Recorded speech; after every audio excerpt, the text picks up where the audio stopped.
तुम सबका कल्याण हो।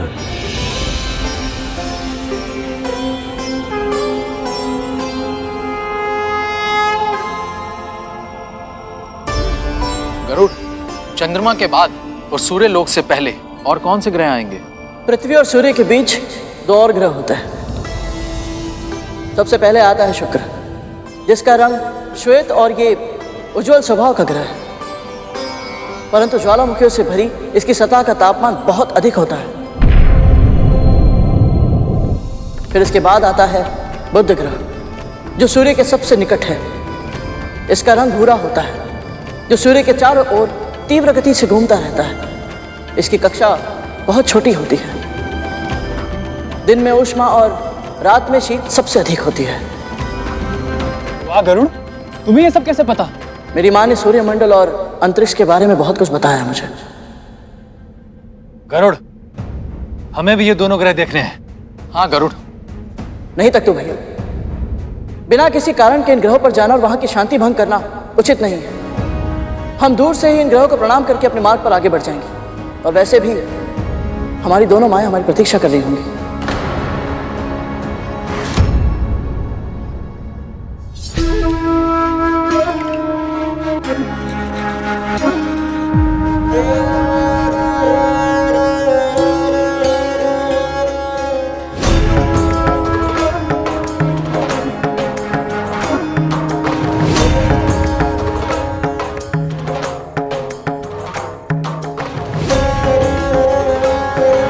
चंदन घिसने का कार्य परिश्रम का होता है, वो मैं कर लूंगी। तुम्हारे ये फूल से हाथ केवल प्रभु पर फूल चढ़ाने का कार्य करेंगे।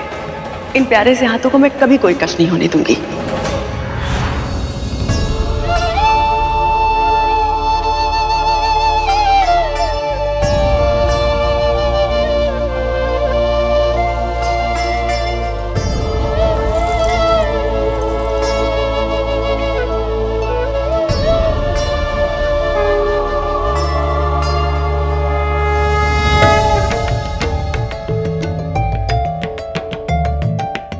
हे प्रभु, मैं जानती हूँ कद्रू दीदी ने सदैव मेरे पुत्रों का आहित ही किया है। अरुण के साथ जो हुआ उसका दायित्व मेरा था, पर फिर भी वो जीवित है। मेरे दोनों पुत्र आज तक सुरक्षित हैं तो केवल आपकी कृपा दृष्टि के कारण। पर प्रभु, मैं अपना धर्म नहीं छोड़ूंगी, इसलिए मेरे गरुड़ के साथ साथ नागों पर भी अपना आशीष बनाए रखेगा। सभी को सुरक्षित रखेगा प्रभु।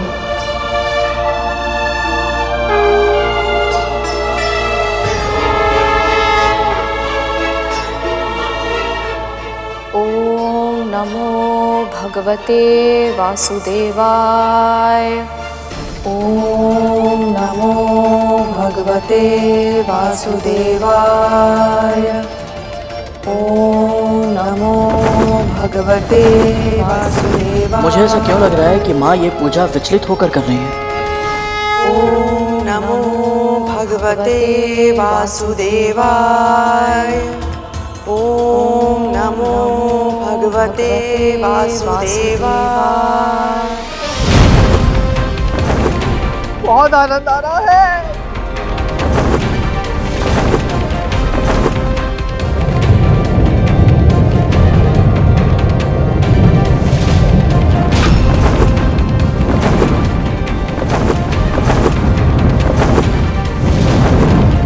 गरुड़, संभाल के।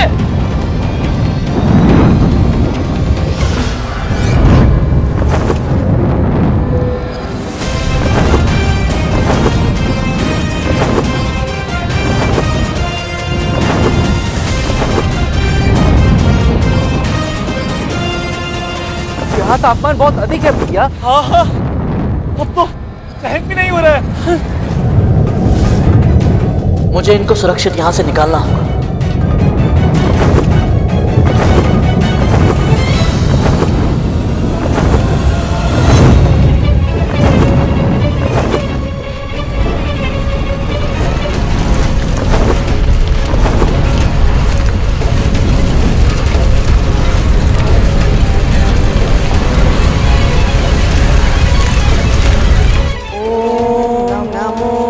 भगवते वासुदेवाय।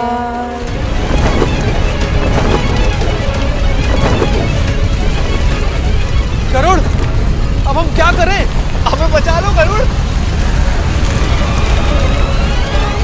ॐ नमो भगवते वासुदेवाय। ॐ नमो भगवते वासुदेवाय। समय कम है, जो भी करना है शीघ्र ही करना होगा मुझे।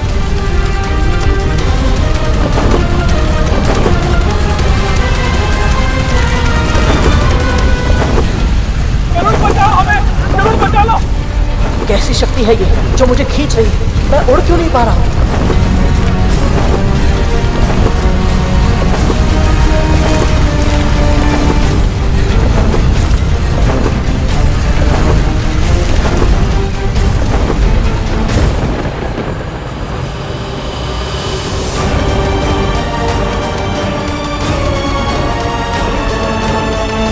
क्या हुआ विंता? तुम्हें कुछ दिखाई दिया क्या? जब मैंने प्रभु का ध्यान करना प्रारंभ किया था तो मुझे लगा कि गरुड़ बहुत तीव्र प्रकाश की ओर जा रहा है, पर अचानक क्या? अचानक ऐसा आभास हुआ जैसे कोई दृश्य शक्ति उसे अंधकार की ओर लेकर जा रही है।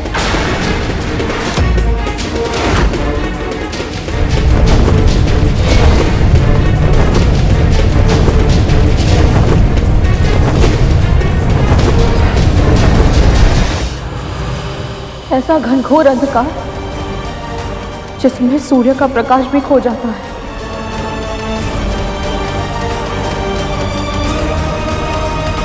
शक्ति? कैसी शक्ति? कहाँ है वो गरुड़? कहाँ है मेरे भाई? उत्तर दीजिए दासी माँ। नहीं जानती मैं, पर मेरा अंतर्मन कहता है बहुत दूर है वो सब।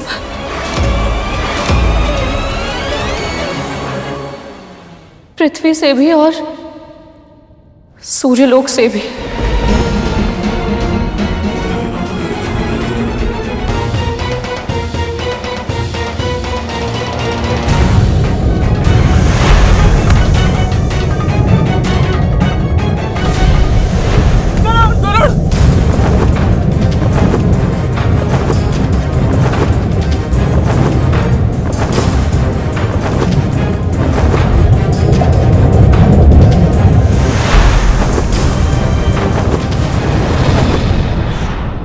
ये देख रहा है गरुड़, सूर्य से छठा ग्रह है ये, और आकार में बृहस्पति के बाद हमारे सौर मंडल का दूसरा सबसे बड़ा ग्रह है शनि। इसकी सबसे बड़ी विशेषता है इसके वलय या छल्ले, जो मुख्य रूप से हिम से बने हैं, पर उनमें कुछ मात्रा में धूल से बनी छोटी चट्टानें भी होती हैं। यदि मेरा अनुमान सही है तो ये शनि ग्रह है, पर वो तो पृथ्वी और सूर्य से बहुत अधिक दूर है। इसका अर्थ है कि हम सच में मार्ग भटककर बिल्कुल विपरीत दिशा में आ गए। माँ और बड़ी माँ दोनों प्रतीक्षा कर रही होंगी। गुरुत्वाकर्षण के कारण मैं अंतरिक्ष में तो नहीं जा सकता। उचित यही होगा कि यहाँ से मैं इस ग्रह पर उतर जाऊँ।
रुकिए, आप सबको चिंतित होने की कोई आवश्यकता नहीं। हम आपको कोई हानि नहीं पहुंचाएंगे। आप सबको हमसे कोई संकट नहीं है। हम तो स्वयं यहाँ से चले जाना चाहते हैं। हम सब सूर्य लोक जा रहे हैं और उल्का वर्षा के कारण अपना मार्ग भटके और यहाँ पहुंचे।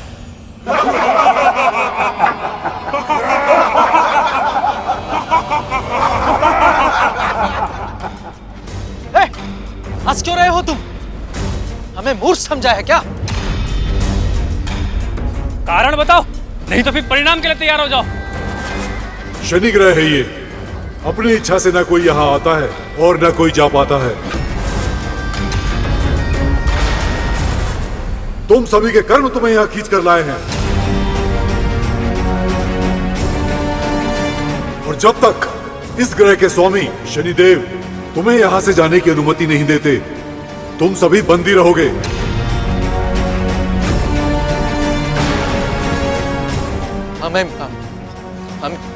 हमें बंदी बनाने का दुस्साहस? जानते भी हो हम कौन हैं? तख्तू भैया, धूमल भैया, शांत हो जाइए। युद्ध नहीं करना है हमें। नहीं गरुड़, भाइयों तैयार हो जाओ। इन मूर्ख सिपाहियों को और इनके स्वामी को पता चलना चाहिए कि हम कद्रू मां के पुत्र हैं। महाशक्तिशाली, महाबलशाली नाग हैं हम।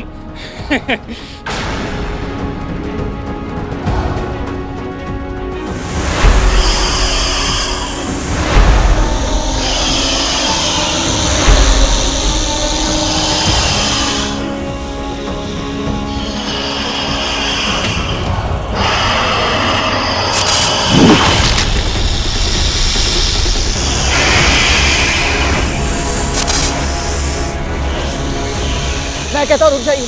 तख्तू भैया, धूमल भैया, रुकिए। युद्ध कोई उपाय नहीं है, मेरी बात मानिए। कोई भी कार्य करने से पहले हमें विचार अवश्य करना चाहिए। समझिए कि हम कहाँ और किससे युद्ध करने जा रहे हैं। रुकिए, युद्ध कोई उपाय नहीं है, मैं आपसे विनती करता हूँ।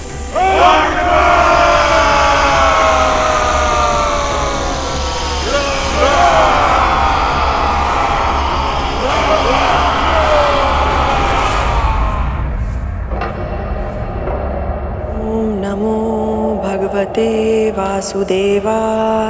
दीदी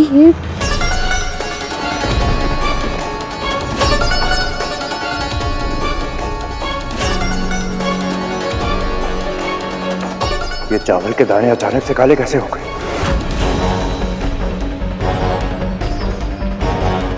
ऐसा तो तब होता है जब शनिदेव का प्रभाव हो।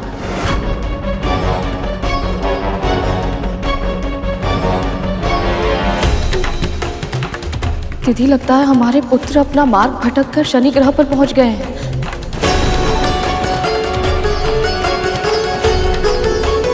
यदि शनिदेव की वक्र दृष्टि उन पर पड़ गई तो अनर्थ हो जाएगा।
कोई शत्रुता है मुझसे?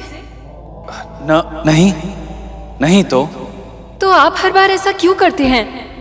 जब भी मैं साज श्रृंगार करती हूँ, आप मेरे दर्पण पर अपनी दृष्टि क्यों डाल देते हैं? हम तो बस आपको देखना चाहते हैं देवी, परंतु नियति का व्यंग्य देखिए। हम आपको प्रेम से निहारना तो दूर, आपको अपने नेत्र उठाकर एक पल देख भी नहीं सकते।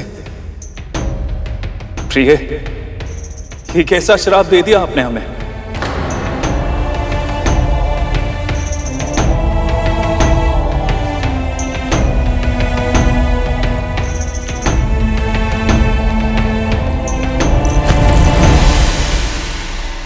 आप मुझे देखना चाहते हैं और मैं भी तो यही चाहती हूं ना स्वामी। इस संसार की हर स्त्री यही चाहती है कि जब वो साज सज्जा करे तो उसका पुरुष उसे निहारे, अपनी प्रिया के काजल से सुसज्जित गहरी आंखों में डूब जाए, लाज स्वयं रंग बनकर उस स्त्री के गालों पर छा जाए, उसके अधरों की लाली चुंबन के माध्यम से उसके पुरुष के हृदय में सदा सदा के लिए अंकित हो जाए। मैं भी तो एक स्त्री हूं स्वामी, जो अपने पति से प्रशंसा के लिए तरस रही है। ये साज सज्जा, ये अलंकार, ये सब आपके लिए ही तो है। पर ये मेरे क्रोध और आपके कर्मों का फल ही है, जो हम अपनी छोटी सी इच्छा भी पूरी नहीं कर सकते। एक दूसरे की आंखों में एकटक देखते हुए प्रेम से निहार भी नहीं सकते। इस पूरे सृष्टि में ऐसा कोई नहीं है जो आपकी वक्र दृष्टि से भयभीत ना हुआ हो, स्वयं महादेव शिव शंकर भी। आपको स्मरण है ना कैसे उन्हें आपकी वक्र दृष्टि का प्रकोप सहना पड़ा था? प्रणाम महादेव।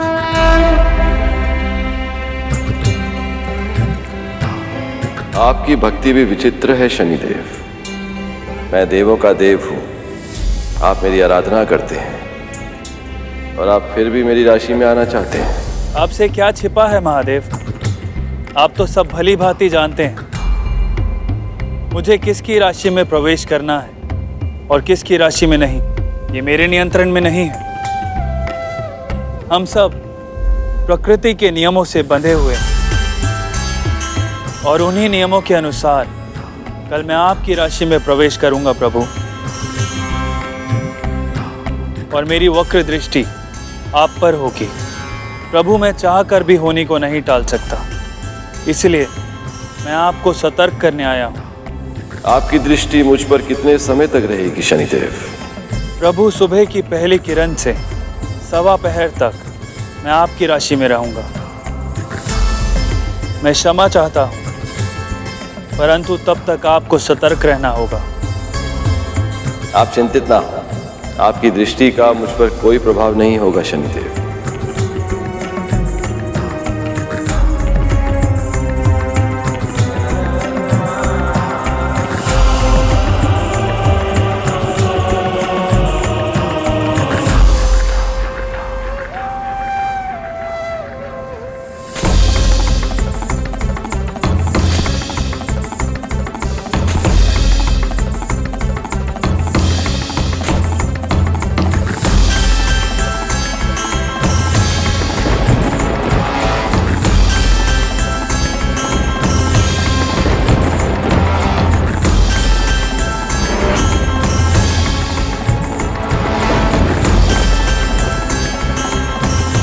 विशाल वृक्ष का ये कोटल अवश्य ही मुझे संभालेगा। सूर्य की किरणें भी इसमें प्रवेश नहीं कर सकती, तो मुझ पर शनिदेव की दृष्टि कैसे पड़ेगी?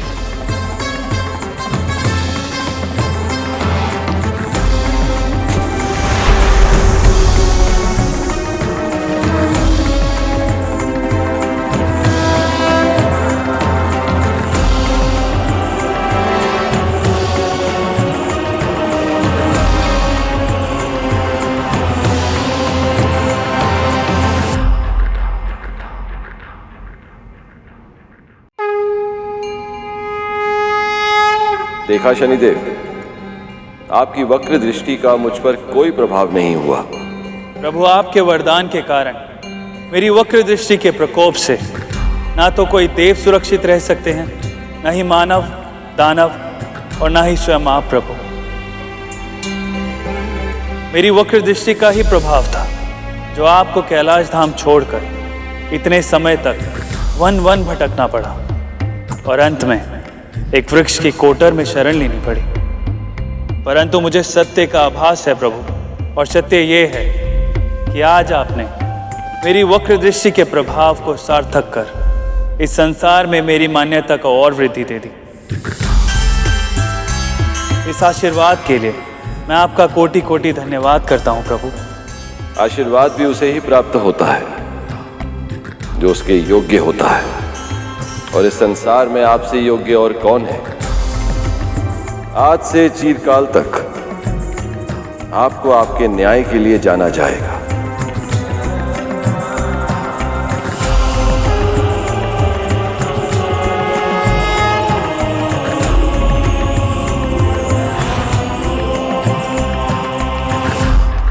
भगवान शिव का हमारी वक्र दृष्टि से सतर्क होकर छिपना महादेव की ही लीला है। भगवान शिव हमारे गुरुदेव हैं और वो ये भली भांति जानते हैं यदि एक गुरु ही शिष्य का सम्मान नहीं करेगा तो इस संसार में कोई उस शिष्य का सम्मान नहीं करेगा।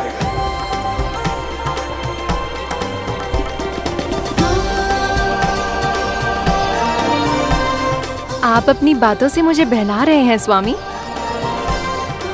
महादेव के छुपने का कारण चाहे जो भी हो, किंतु ये सत्य है कि वो आपसे भयभीत अवश्य हुए थे, है ना?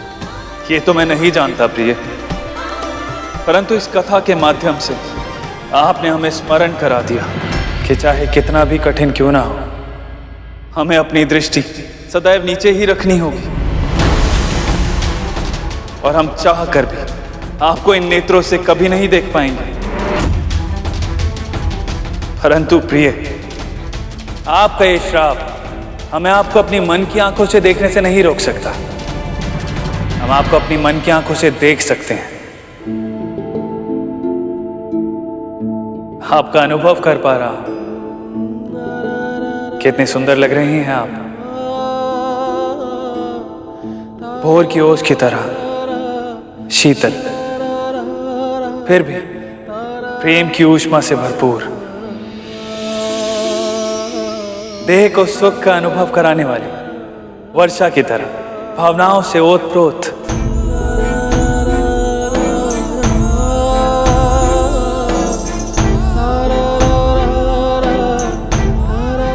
महाराज, हम पर आक्रमण हुआ है।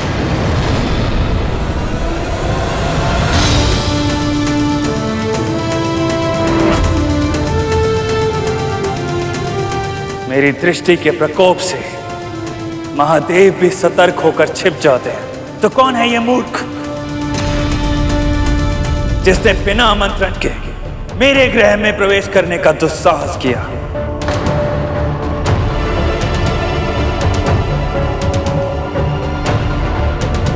हे महादेव, अब किसके जीवन पर इनकी वक्र दृष्टि का प्रकोप पड़ने वाला है? रुकिए, आप सब नहीं जानते आप लोग क्या कर रहे हैं। आप सबको इसका परिणाम नहीं पता है। युद्ध कोई उपाय नहीं है।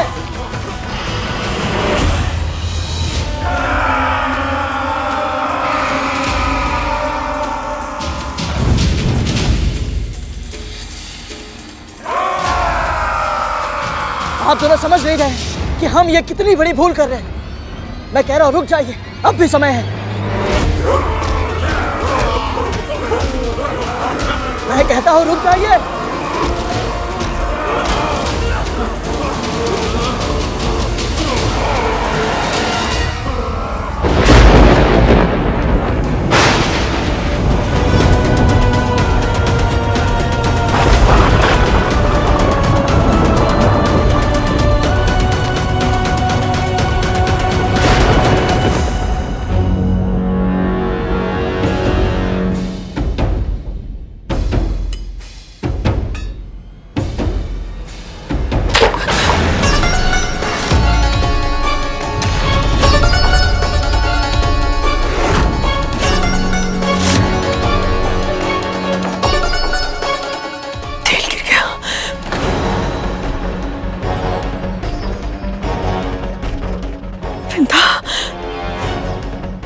बहुत बड़ा संकेत है कि हमारे पुत्र शनिदेव के निकट ही हैं।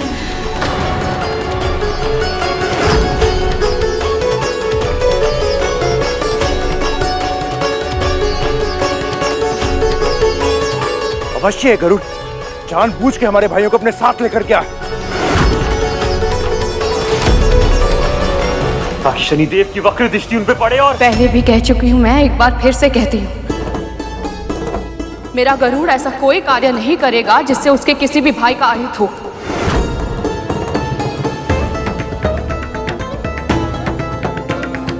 आपके पुत्रों को अपना दायित्व मानकर उनकी रक्षा करेगा।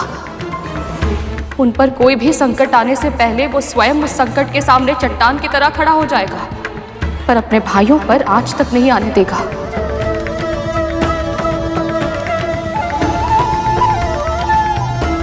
बस हमारे पुत्र कुछ ऐसा ना कर दें जिससे शनिदेव रुष्ट हो जाए।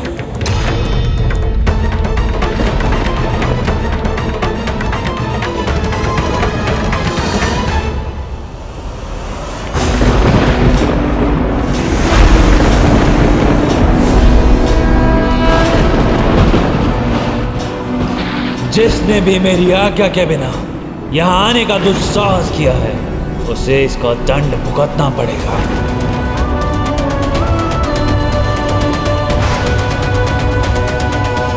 ये कैसा विचित्र परिवर्तन है वातावरण में, कहीं कुछ अनर्थ नहीं होने वाला है?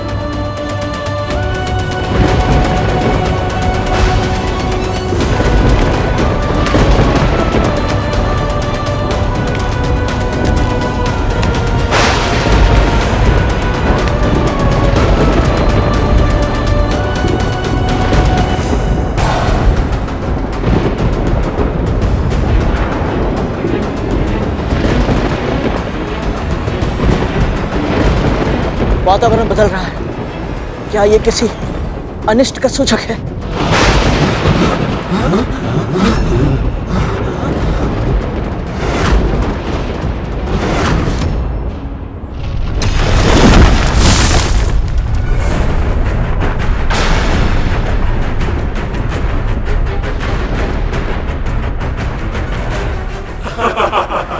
संभल कर, इसके किनारे बहुत तीक्ष्ण है।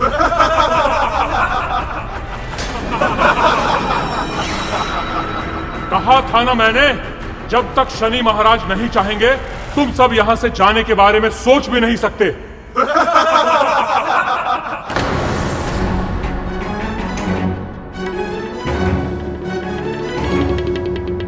ऐसी कठिन परिस्थिति में क्या कर सकता हूं मैं? अपने नाग भाइयों को छोड़कर जा भी नहीं सकता। बड़ी माँ ने मुझ पर विश्वास करके इन्हें मेरे साथ भेजा था। बंदी बन गए हम सब, पर मैं इस कारागार में नहीं रह सकता। मुझे घर जाना है।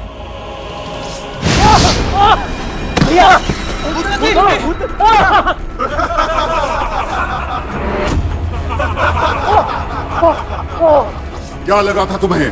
ये कोई साधारण हिम है? शनि ग्रह है ये। कोई भी वस्तु जैसी दिखाई देती है वैसी होती नहीं, और जैसी होती है वैसी दिखती नहीं। जैसे तुम सब जीवित हो, इसका अर्थ यह नहीं कि तुम सुरक्षित भी हो। बस अब यही समझ लो कि शनि महाराज ने अभी यह निर्णय नहीं लिया है कि तुम्हें कौन सा दंड दें और कौन सा नहीं। अब हम क्या करें? तुम तो इतने शक्तिशाली हो गरुड़, शीघ्र ही हम यहाँ से बाहर निकालो, नहीं तो। शनिदेव की शक्ति के सामने मेरी शक्ति किसी योग्य नहीं है, और इस ग्रह का गुरुत्वाकर्षण इतना अधिक है कि अपना पूरा बल लगाकर यहाँ से उड़ना तो दूर, अपने पंख भी फड़फड़ा नहीं सकता। तो हमें क्या करना चाहिए? समर्पण।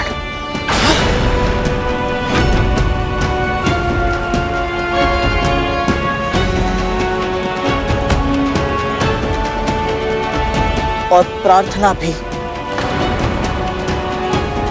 कि शनिदेव की वक्र दृष्टि हम पर ना पड़े। पर गरुड़, तुमने असुर सेना, महाराज बलि किसी के सामने घुटने नहीं टेके, तो फिर आज शनि महाराज के आने से पहले ही तुम क्यों?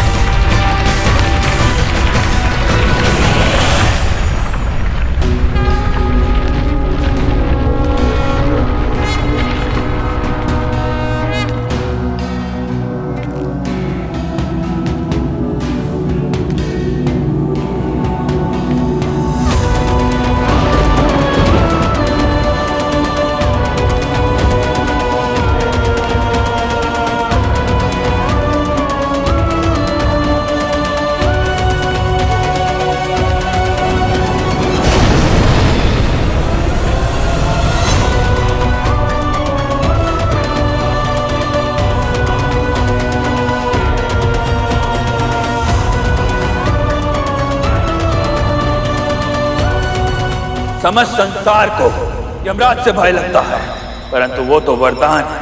वो आते हैं, प्राण लेते हैं और चले जाते हैं, पर मैं श्राप हूं।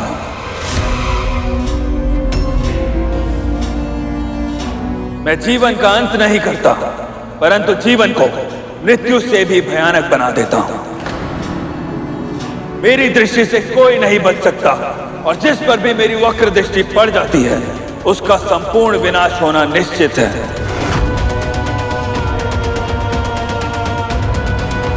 फिर भी तुम यहां आ गए मेरे सामने। ये ग्रह मेरा घर है, मेरा निवास स्थान, और यहां बिना आज्ञा और बिना निमंत्रण के आने से तुमको दंड क्यों ना दूं मैं?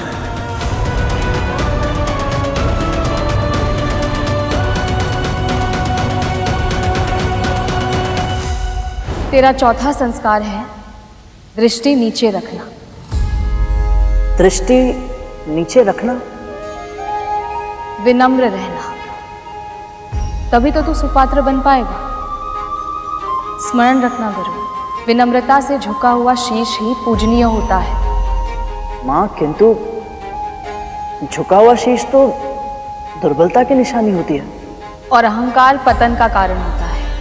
अपने चारों ओर देख कर, कुछ वृक्ष अहंकार से तने खड़े हैं, किंतु कुछ वृक्ष स्वाभिमान और विनम्रता का संतुलन स्थापित कर वायु के साथ झूल रहे हैं। जब आंधी आएगी तो तने हुए शीश वाले वृक्ष धूल में मिल जाएंगे, परंतु अपने लचीलेपन के कारण विनम्र वृक्ष वायु के वेग के साथ झुक जाएंगे और आंधी बीत जाने पर फिर से खड़े हो जाएंगे। तुम सबको किसने भेजा है यहाँ और किस कारण से आए हो?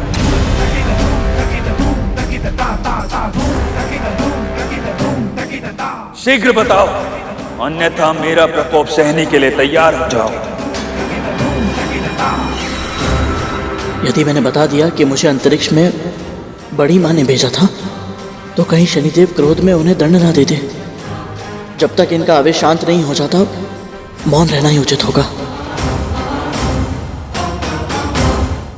गरुड़ ऐसे ही मौन रहेगा या कुछ बोलेगा भी? मैं भी वही सोच रहा था तक तू कि कुछ बोलता क्यों नहीं है, क्यों नहीं बताता कि हम तो यहाँ पर आना ही नहीं चाहते। वो तो इस ग्रह की गुरुत्वाकर्षण शक्ति ने हमें यहाँ पे खींच लिया। दोष हमारा नहीं है, इस ग्रह का है।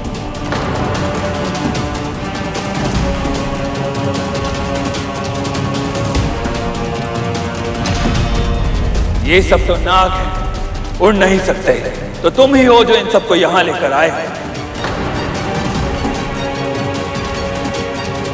और यहां जो कुछ भी हुआ उसका दायित्व तुम्हारा है। यदि इसी क्षण तुमने मुझे सत्य नहीं बताया तो मैं तुम पर अपनी वक्र दृष्टि डालने के लिए विवश हो जाऊंगा।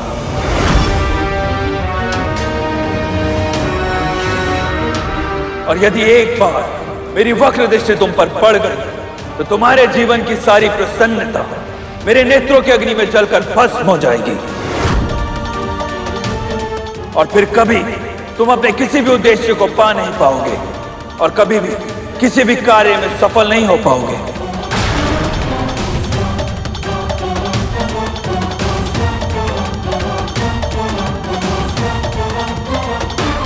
मैं ऐसा नहीं होने दे सकता। यदि सच में मेरे जीवन में शनि की साढ़े साथी लग गई तो मैं माँ को दास्ता से मुक्त कैसे कराऊंगा? मुझे इन्हें सत्य बताना ही होगा, और मैं नागों के लिए संकट का कारण नहीं बन सकता। तो फिर क्या करूं मैं? माँ,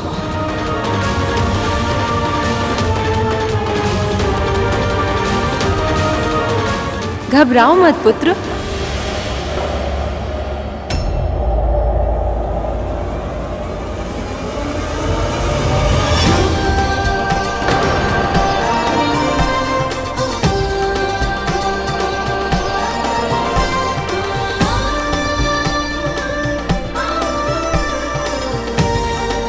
मेरे पति न्याय के देवता हैं। यदि तुमने कुछ भी अनुचित नहीं किया है तो इनसे भयभीत होने की कोई आवश्यकता नहीं है। जो भी मन में है स्पष्ट रूप से कहो।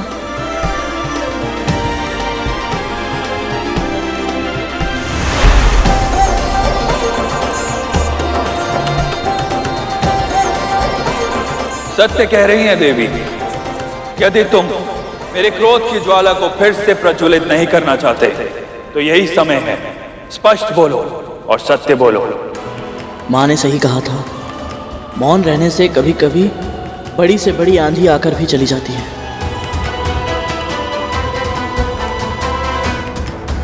शनिदेव और देवी धामिनी को महर्षि कश्यप और माँ विंता के पुत्र गरुड़ का सादर प्रणाम। सत्य ये है कि मैं अपनी बड़ी माँ के आदेशों का पालन करते हुए अपने नाग भाइयों को सूर्यलोक लेकर जा रहा था, परंतु उल्का पिंडों की वर्षा के कारण हम अपना पथ भटक कर यहाँ आ पहुंचे। आपके सैनिकों ने हमें शत्रु समझा और हमें बंदी बनाने का प्रयास किया, और मेरे नाग भाइयों ने भी अपने स्वभाव अनुसार इनका विरोध किया, और यह युद्ध कब आरंभ हो गया पता ही नहीं चला।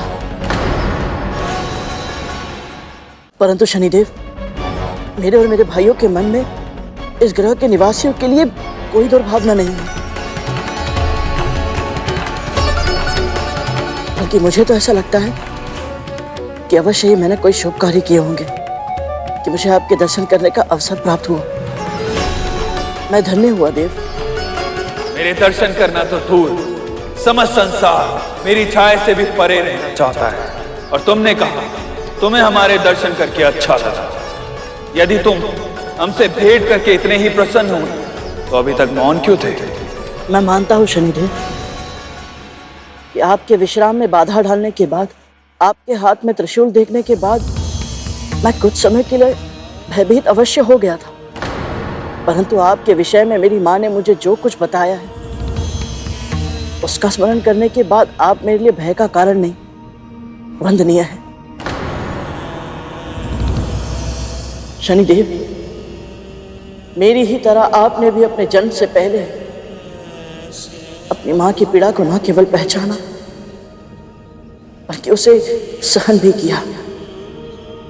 तो भला दूसरों की पीड़ा को अपनी समझकर सहन करने वाले आप किसी और के लिए भय का कारण कैसे हो सकते हैं?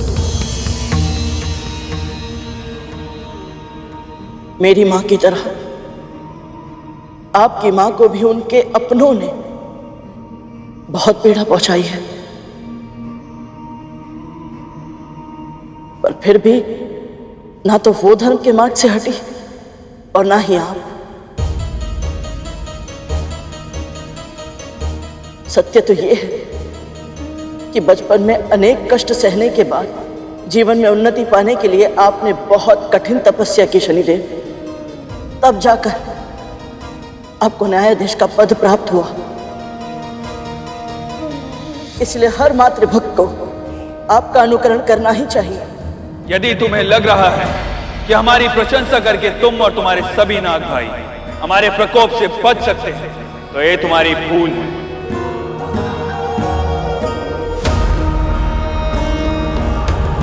तुम जानते ही क्या हो हमारे बारे में? मेरी माँ ने आपके विषय में मुझे बहुत कुछ बताया है शनिदेव। क्या सच में तुम्हारी माँ ने मेरे पति के जीवन की कथा सुनाई है तुम्हें? हाँ देवी। तो फिर मैं वो पूरी कथा जानना चाहूंगी, क्या तुम मुझे बताओगे? शनिदेव के सामने इनकी स्तुति करना, इससे बड़ा सौभाग्य मेरे और क्या हो सकता है? अवश्य। यदि तुम्हें लग रहा है कि मेरी पत्नी ने तुम्हें यहां से सुरक्षित निकलने का मार्ग सुझा दिया तो ध्यान रहे, मैं न्यायाधीश हूं और मेरी ये प्रशंसा मुझे न्याय करने से नहीं रोक सकती। देवी धामिनी की इच्छा है, इसलिए मैं तुम्हें अपनी कथा सुनाने का अवसर देता हूं। परंतु स्मरण रहे, अगर इस कथा का एक शब्द भी असत्य हुआ तो तुम और तुम्हारे सभी भाइयों को मेरा प्रकोप सहना होगा।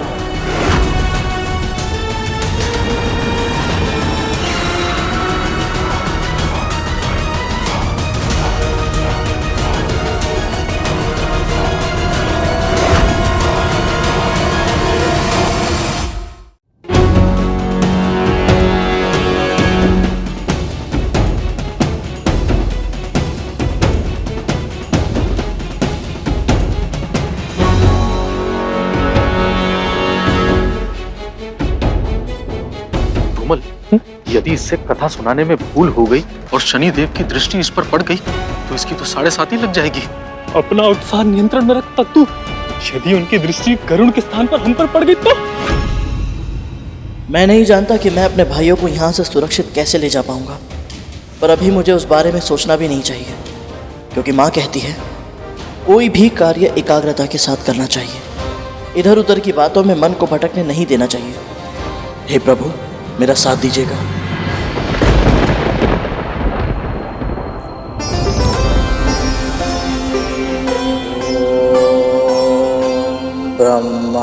ब्रह्मदेवाय नमः।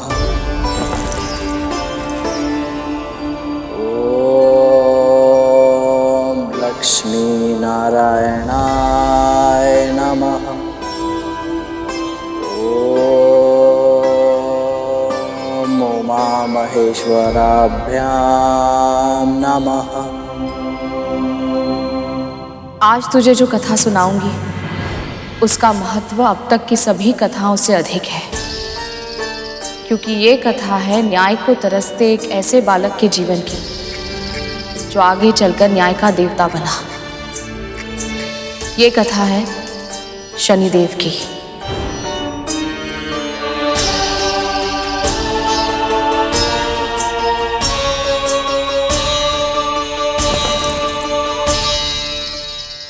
ये कथा उन शनिदेव की है जिन्हें देवों के बीच अपना उचित स्थान प्राप्त करने के लिए बहुत संघर्ष करना पड़ा था।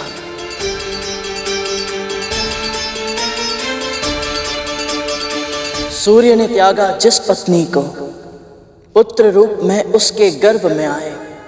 शनिदेव के ताप तेज को उनके पिता भी जान न पाए। ये क्या कह रहा है गरुड़? ऐसे कटु वचन निकालेगा तो? शनिदेव की वक्र दृष्टि आज निश्चित हमारा भाग्य बन जाएगी। सूर्यदेव का विवाह हुआ था विश्वकर्मा की पुत्री संज्ञा से। 3 संतानों का जन्म हुआ था इसी दैवीय योग से। पहले पुत्र वैवस्वत मनु, दूसरे यम और तीसरी यमुना कहलाई। कालांतर में बनी नदी और अद्भुत उन्होंने कीर्ति पाई। विवाह को बीते वर्षों फिर भी स्वामी के तेज को था सहना कठिन। झुलसता था अब भी संज्ञा का तन। उदासीन हो रहा था सूर्य कमल। उदास और खिन्न एक दिन भ्रमण कर रही थी संज्ञा, जब दिखी उन्हें अपनी छाया और विचार एक मन में आया।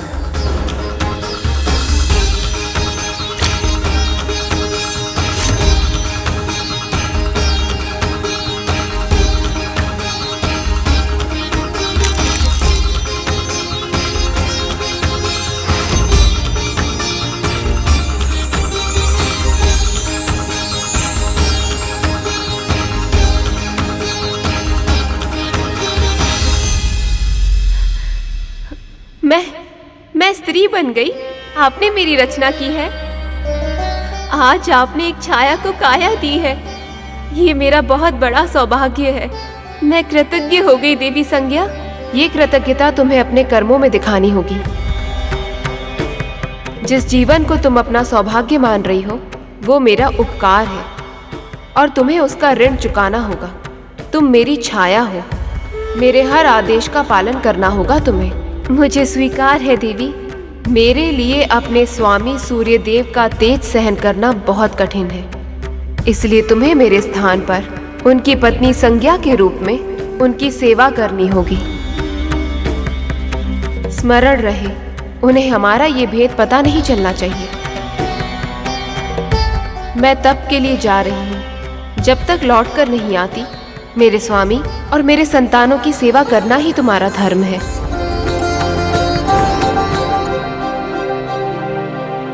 थी संज्ञा छाया जैसे बहने हो दो, सब कार्य साथ में करती थी।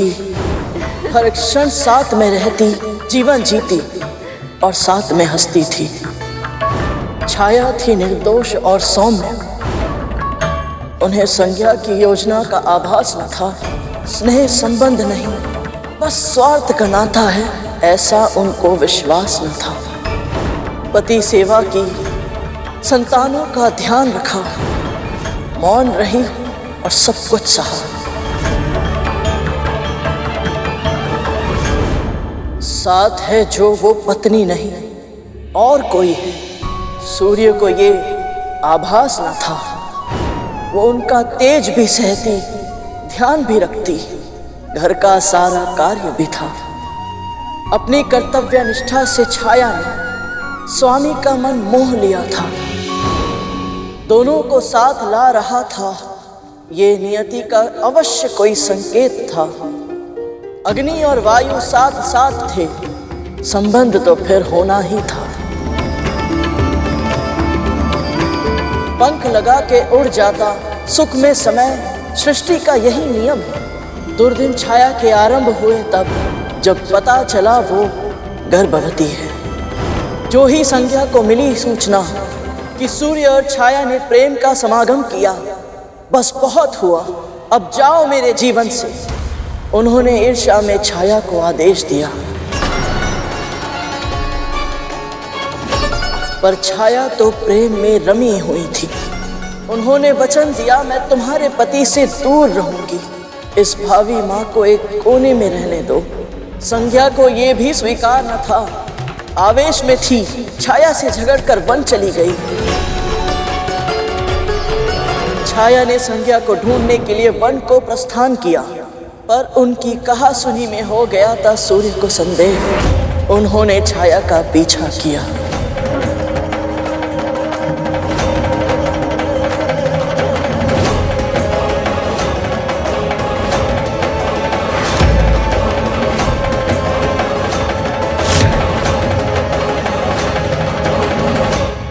देवी,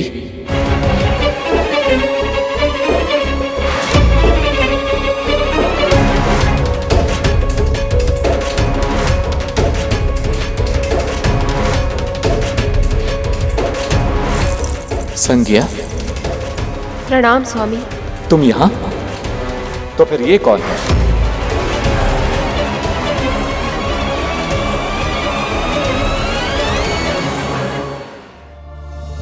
छाया है, तुम्हारी छाया। तो क्या मैं अब तक इसके साथ?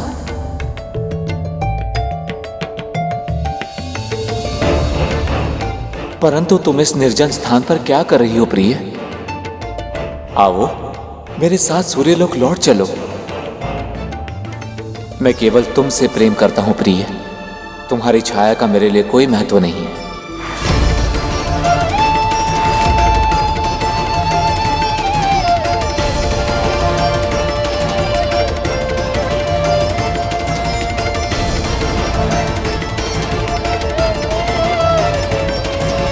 ये कहकर आपने मेरे हृदय से बहुत बड़ा बोझ उतार दिया है स्वामी।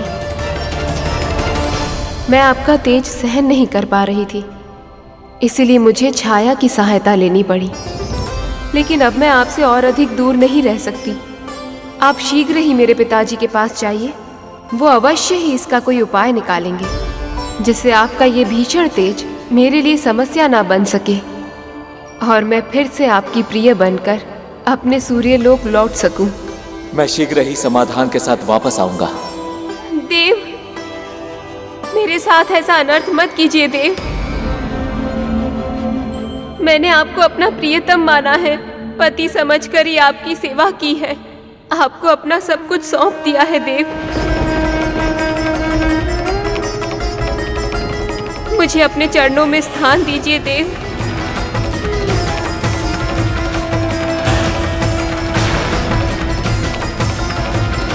आपकी विरह के क्षण अब और शेष नहीं है देवी संज्ञा। ये विरह के क्षण शीघ्र ही समाप्त होंगे, ये मेरा वचन है।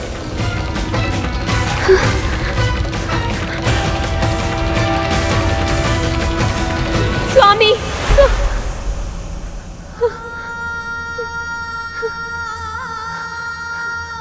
अब आप ही मेरी सहायता कीजिए देवी संज्ञा। आप ही कहिए ना स्वामी से, ऐसे मेरा तिरस्कार ना करें, अपना ले मुझे। मेरे मन की पीड़ा को आपसे अधिक और कौन समझेगा। आप मेरी बड़ी बहन जैसी हैं। बहन? कौन सी बड़ी बहन? कैसी बड़ी बहन? नाता जोड़कर मुझसे मेरा अधिकार छीनना चाहती हो? तुम केवल एक दासी हो। एक सेविका बनकर मेरी अनुपस्थिति में तुमने उनकी सेवा की है। परंतु अब मैं लौटने वाली हूँ। स्वामी का हृदय केवल मेरा है। जितना शीघ्र तुम अपना स्थान पहचान लो, तुम्हारे लिए उतना ही उत्तम होगा। कार्य दासी के और स्वप्न महारानी के।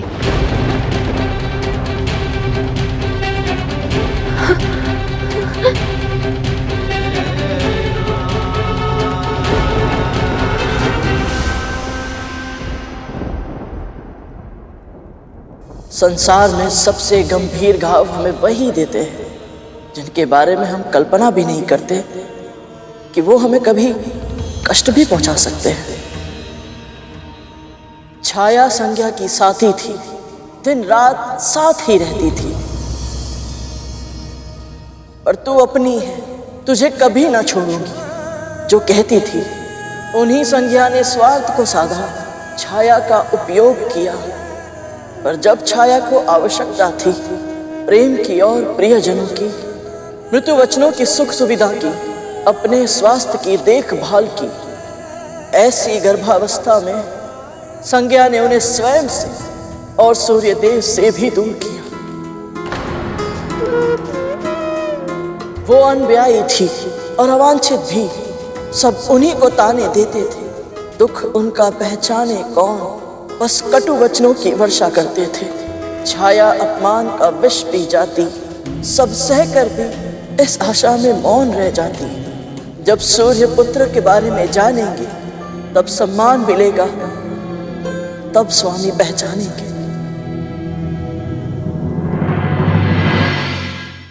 जैसे मैं डिम में रहकर भी अपनी मां की पीड़ा को अनुभव कर पाता था, वैसे आप भी गर्भ में थे देव, और अपनी मां के कष्ट आपसे छिपे हुए नहीं थे। पल पल प्रतीक्षा की धूप में जलती छाया कि सूर्यदेव कब लौट कर आए, सब कष्टों की परीक्षा उनकी कब समाप्त हो, कब स्वामी उनको अपनाए।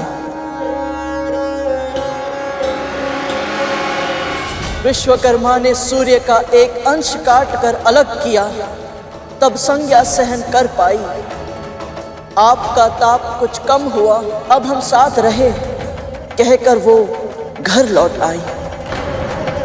पहले संज्ञा ने धुतकारा था, अब हृदय के स्वामी ने भी छाया को छोड़ा, त्याग किया। तिरस्कृत अपमानित गर्भवती छाया वन को चली। उन्होंने तपस्या करने का निश्चय किया। ओम नमः शिवाय, ओम नमः शिवाय, ओम नमः शिवाय, ओम नमः शिवाय, ओम नमः शिवाय, ओम नमः शिवाय, ओम नमः शिवाय, ओम नमः शिवाय। ओम तत्पुरुषाय विद्महे महादेवाय धीमहि तन्नो रुद्रः प्रचोदयात्। ओम तत्पुरुषाय विद्महे महादेवाय धीमहि तन्नो रुद्रः प्रचोदयात्।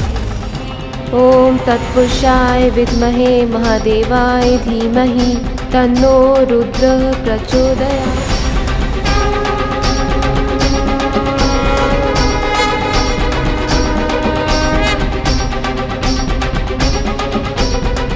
आपका उद्देश्य पूर्ण हुआ देवी।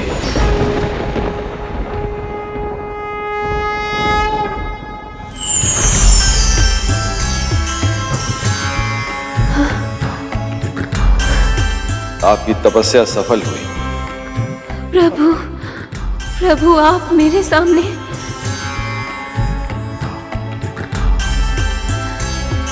गर्भवती स्त्री के लिए संसार में सबसे महत्वपूर्ण होता है उसके गर्भ में पोषण पा रही संतान। मैं आपको वरदान देता हूं देवी, आपका पुत्र आपके कुल का नाम और भी ऊंचा करेगा। यश और कीर्ति को असीमित रूप से आगे बढ़ाएगा आपका पुत्र।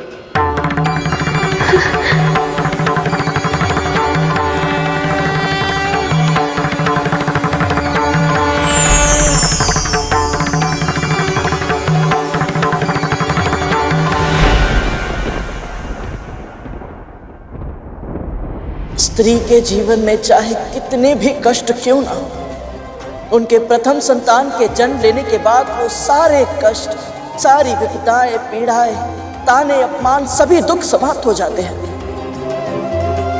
पर ये सुख ना मेरी माँ को मिला, ना आपकी माँ को मिला देव।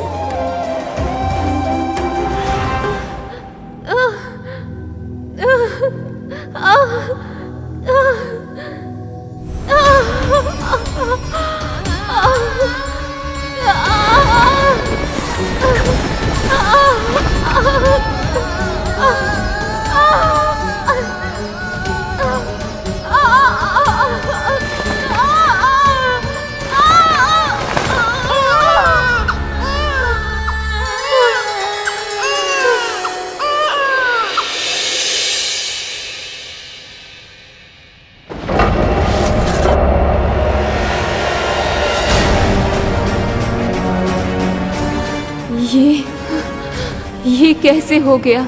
सूर्य देव तो संसार को प्रकाश का उपहार देते हैं और उनका अपना पुत्र अंधकार से भी अधिक गहरा, कैसे? क्या वो इसे अपनाएंगे?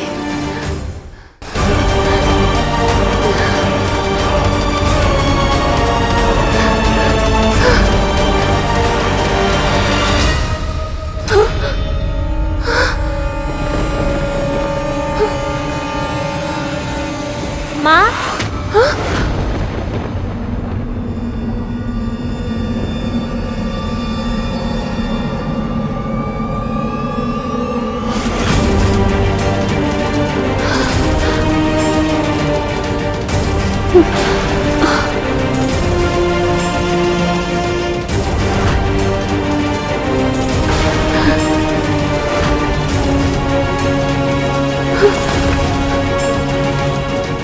तो इतनी शीघ्र, इतना बड़ा, कैसे? जब माँ कष्ट में हो तो संतान उसके दुख दूर करना चाहती है माँ, पर विवश होती है संतान माँ, और ऐसे में उसके भीतर अपनी माँ के लिए समर्थ बन पाने की हट जन्म लेती है, और उस हट के प्रभाव से उनका विकास अन्य बच्चों की तुलना में अधिक होता है माँ। ऐसे बच्चे शीघ्र ही बड़े हो जाते हैं माँ। मैं आपकी पीड़ा को तब से जानता हूँ जब मैं आपके गर्भ में आया था। आपके हर कष्ट को अनुभव किया है मैंने, और अब मैं आपको आपका अधिकार दिलाऊंगा। मेरे साथ चलिए माँ, हम सूर्यलोक जाएंगे।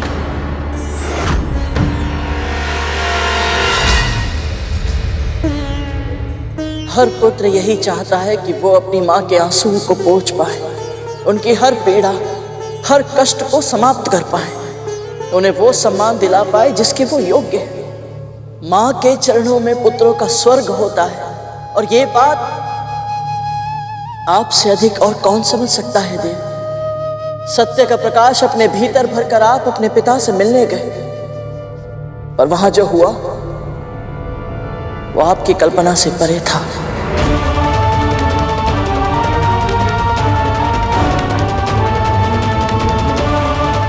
प्रणाम देव। बिना अनुमति मेरे दरबार में घुसने का दुस्साहस, कौन हो तुम दोनों? मैं देवी छाया और आपका पुत्र शनि हूँ, और आज यहाँ अपनी माँ को इनका अधिकार दिलाने आया हूँ। अधिकार की चर्चा ये सबोध मुख से।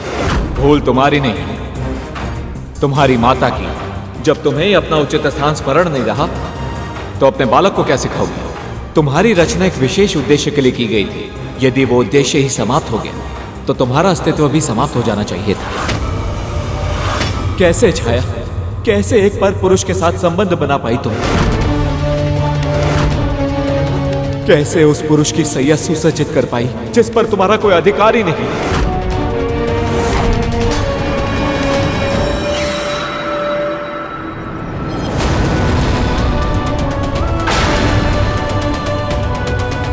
ये क्या कर रहा है गरुड़? शनिदेव के समक्ष ही उनके अपमान की कथा सुना रहा है। अब गरुड़ को इनकी वक्र दृष्टि से कोई नहीं बचा सकता।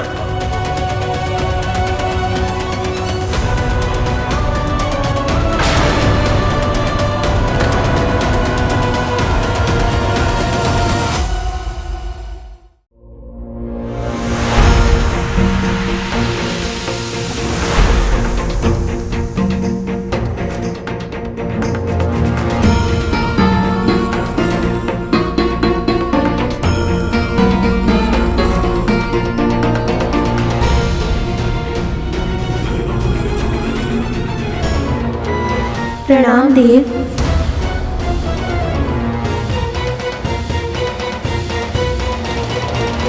बिना अनुमति मेरे दरबार में घुसने का दुस्साहस।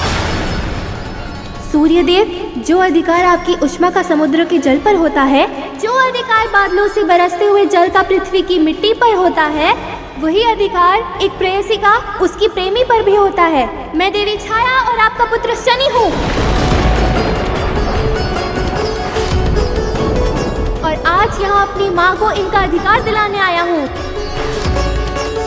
उतना ही अधिकार जितना माता संज्ञा का है इस सूर्यलोक पर और आप पर।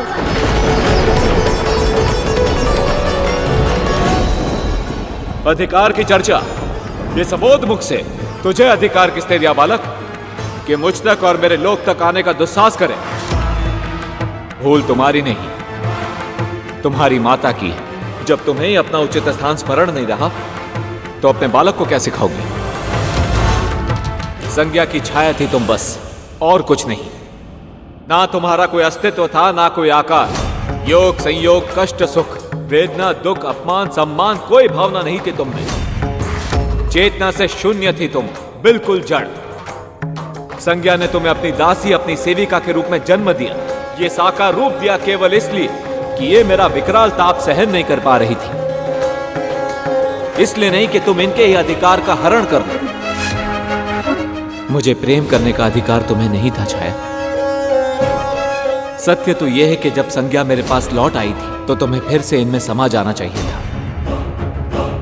तुम्हारी रचना एक विशेष उद्देश्य के लिए की गई थी। यदि वो उद्देश्य ही समाप्त हो गया तो तुम्हारा अस्तित्व भी समाप्त हो जाना चाहिए था। पर तुमने ऐसा नहीं किया, क्योंकि तुम भी जानती थी संज्ञा जैसी पवित्र स्त्री में वापस समा जाने का अधिकार तुम खो चुकी हो।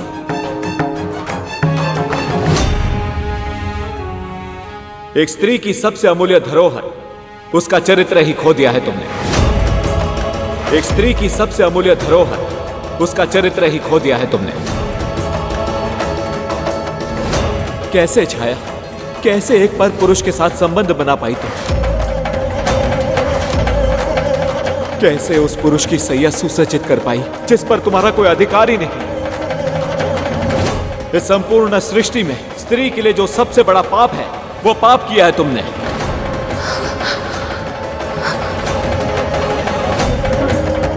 तुम कलुषित हो चुके हो छाया, पतिता हो तुम, पतिता।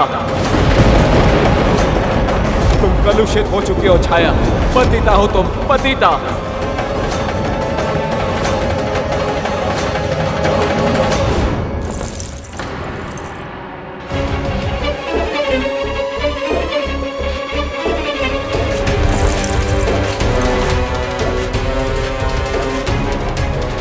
आगे बोलो।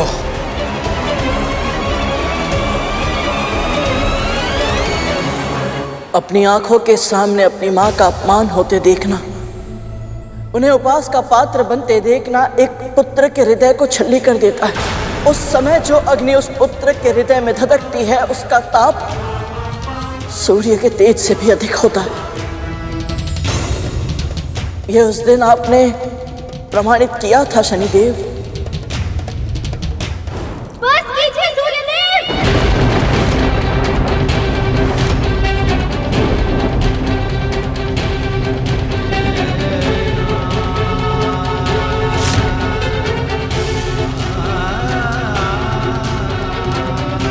यदि मेरी माँ का स्वतंत्र अस्तित्व नहीं था तो अपना चरित्र कैसे खोया इन्होंने?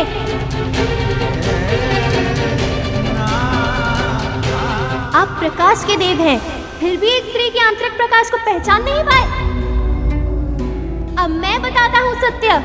सत्य ये है कि जिस क्षण से माता संज्ञा ने अपनी छाया से अलग करके साकार रूप दिया, उसी क्षण से मेरी माँ अपने स्वतंत्र अस्तित्व की स्वामिनी बन गई।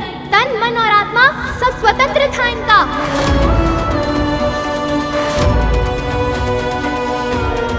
इन्हीं के मनोभावों से संचालित वियोग, संयोग, कष्ट, सुख, वेदना, प्रेम सभी भावनाएं थी इनके मन में। इसलिए आपकी सेवा करते करते इनके मन में आपके प्रति आकर्षण उत्पन्न हुआ। फिर प्रेम हो जाना तो स्वाभाविक ही था।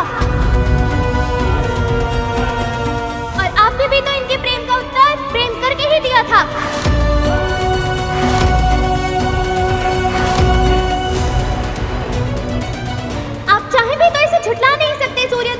क्योंकि मैं हूँ आप दोनों के प्रेम का प्रमाण।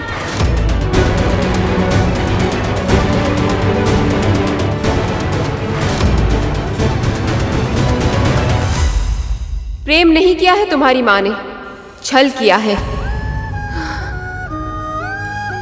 मेरा रूप धर के मेरे पति के साथ संबंध बनाए हैं, उन्हें अंधकार में रखकर। इस सभा में उपस्थित प्रत्येक सभासद ये जानता है कि सूर्य देव के पास सत्य को जान लेने की अद्भुत शक्ति है। कोई भी रहस्य इनसे छुपा नहीं रह सकता। पर इससे भी अधिक महत्वपूर्ण ये है वी माता, यदि एक पुरुष यह नहीं जान पाता कि उसकी शैया में संबंध बनाती स्त्री उसकी पत्नी है या कोई और, तो कटाक्ष उस स्त्री के चरित्र पर नहीं, स्वयं उस पुरुष के चरित्र पर होना चाहिए।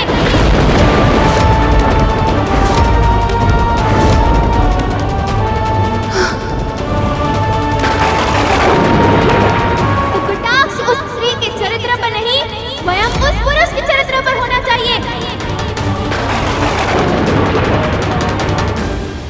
ऐसे दुर्वचन कहने वाला मूढ़ मेरा पुत्र नहीं हो सकता। ना इसका रंग रूप मुझसे मिलता है, ना कोई गुण, न जाने किसके साथ अवैध संबंधों का परिणाम है ये बात। न जाने किसके साथ अवैध संबंधों का परिणाम है ये बात।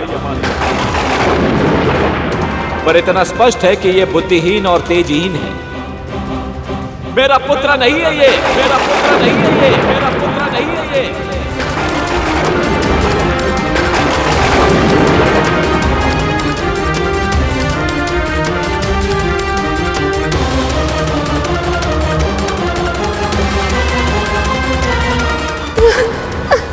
ये क्या कह दिया स्वामी आपने, ये क्या कह दिया? इतना बड़ा लांछन, इतना बड़ा आरोप, ये सुनने से पहले मेरे प्राण क्यों नहीं चले गए?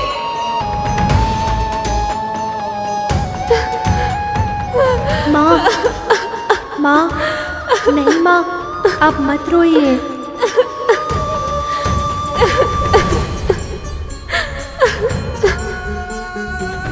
इन्हें प्रमाण चाहिए ना? मैं देता हूँ इन्हें अपना प्रमाण। मेरा तेज देखना चाहते हैं ये? अब मैं दिखाऊंगा इन्हें अपना तेज।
सूर्य संज्ञा और छाया की भी सोच से परे था।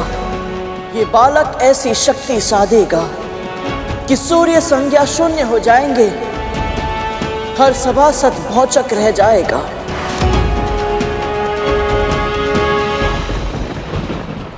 धूमल, यदि शनिदेव सच में इतने शक्तिशाली हैं कि सूर्य देव भी इनके सामने तेजहीन हो गए, तो फिर हम इनकी वक्र दृष्टि से कैसे बच पाएंगे?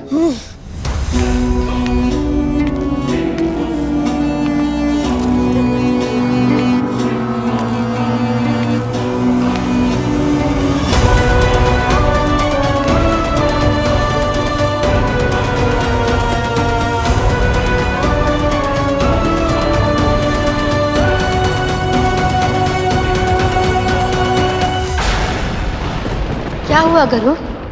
तुम मौन क्यों हो गए? उस दिन शनिदेव का क्रोध, उनका तेज सबको दिखाई दिया था, पर किसी को उनकी पीड़ा नहीं दिखाई दी थी।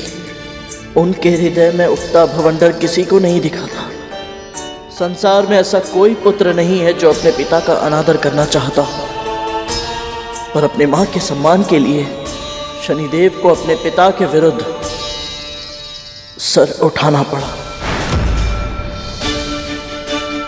इस बात की पीड़ा कितना दंश देती है, ये कोई और नहीं समझ सकता। ये क्या कर रहे हो तुम? बस करो, इन्हें क्षमा कर दो पुत्र। हमें तुम्हारी शक्ति का आभास नहीं था, अब हमें ज्ञात हो गया है। इनसे अपनी दृष्टि हटा लो पुत्र। इस विमाता की बात मानो पुत्र, ये तुम्हारे पिता हैं और पिता पूजनीय होते हैं। तुम्हारे पिता को सारा संसार पूजता है, समस्त संसार का जीवन इन्हीं से संचालित होता है। अपने पिता को प्रताड़ित मत करो पुत्र। पिता से भी बड़ा स्थान होता है माँ का, और इन्होंने मेरी माँ का अपमान किया है, मेरी माँ का अधिकार छीना है इन्होंने। उनके साथ जो अन्याय किया है उसका दंड मैं इन्हें दे के रहूंगा। आज न्याय करूंगा मैं।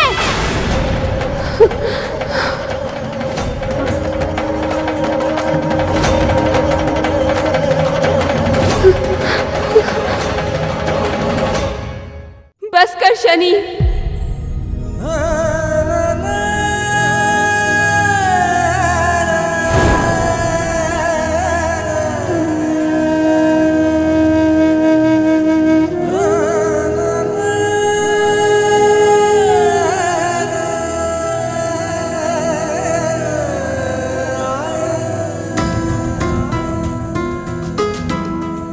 माँ, आप क्यों? अपने पिता का अपमान करने का साहस भी कैसे किया तूने? जब कोई हमारे साथ अनुचित करे तो प्रति उत्तर में हम भी उसके साथ अनुचित व्यवहार करके कुछ भी ठीक नहीं कर सकते पुत्र। न्याय का अर्थ सदैव दंड देना नहीं होता है पुत्र। तू मुझे न्याय दिलाना चाहता था, पर तूने सूर्यदेव का तेज छीनकर संसार के सभी प्राणियों को जो कष्ट पहुंचाया है उसका आभास है तुझे। संसार में त्राही त्राही की पुकार मची है, क्या ये उन सब के साथ अन्याय नहीं है? न्याय का एक ही सिद्धांत है पुत्र, सहस्त्र अपराधी मुक्त हो जाएं, पर एक भी निर्दोष को दंड नहीं मिलना चाहिए।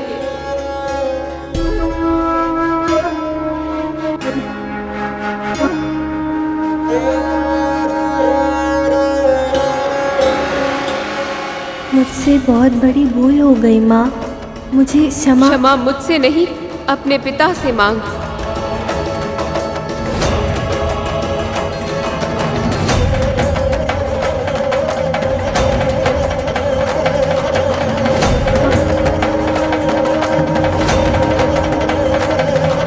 भूल तो मुझसे हुई है पुत्र। देवी छाया, मैं आपको अपनी पत्नी के रूप में और शनि को अपने पुत्र के रूप में स्वीकार करता हूं।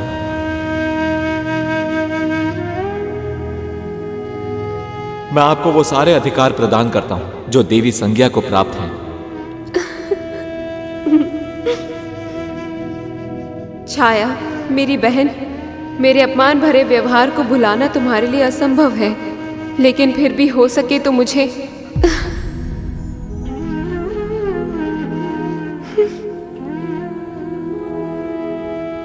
विमाता, पिताजी, अब मुझे जाने की आज्ञा दीजिए। तुम अभी अभी तो मिले हो पुत्र, इतने शीघ्र कहाँ जाओगे? मैं तपस्या करना चाहता हूँ पिताजी, ताकि अपनी शक्तियों का प्रयोग मैं संसार के कल्याण के लिए कर पाऊँ, एक ऐसा पुत्र बन पाऊँ जिस पर आपको और मेरी दोनों माताओं को गर्व हो।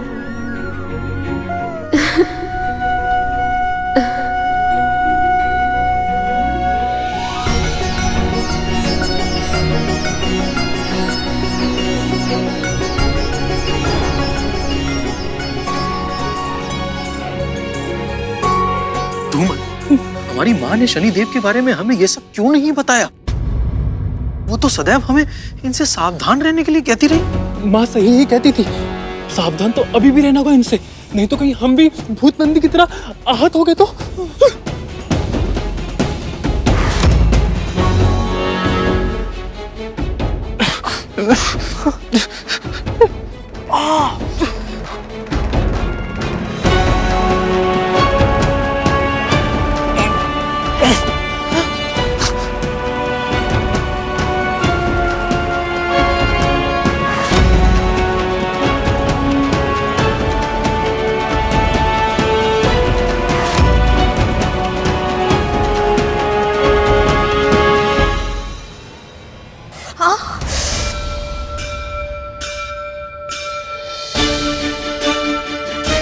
क्या हुआ?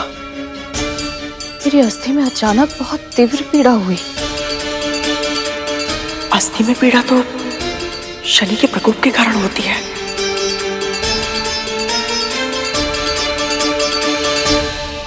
कहीं ऐसा तो नहीं कि गरुड़ की पीड़ा का आभास तुझे हो रहा है?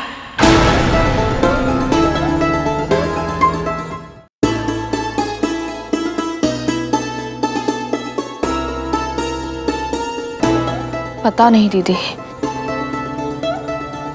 मैं बस इतना जानती हूँ, यदि हमारा संदेश सत्य है और हमारे पुत्र शनि ग्रह पर ही हैं, तो हमें बिना भयभीत हुए शनिदेव की पूजा की तैयारी करनी चाहिए।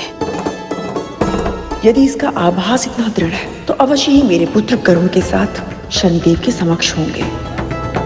हमें उड़द दाल, काले तिल, नीलम, काली गाय और भैंस का दान किसी निर्धन ब्राह्मण को करना चाहिए। पूरे हृदय से उन्हें भोजन कराना चाहिए और श्वान को दही चावल भी खिलाने चाहिए।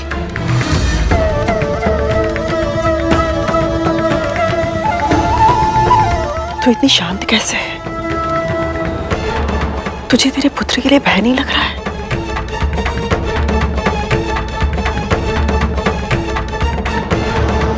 यदि शनिदेव मेरे पुत्र को कोई कष्ट देते हैं तो वो उसके कर्मों का ही फल होगा। जब मुझे आभास हुआ था कि मेरा पुत्र अपना मार्ग भटककर सूर्यलोक के स्थान पर शनि ग्रह पर पहुंच गया है, तो ये सत्य है कि मैं विचलित हुई थी। पर शनि के प्रकोप से स्वयं महादेव को भी वृक्ष के कोटर में छुपना पड़ा था। तो मेरा और आपका भयभीत होना स्वाभाविक ही है।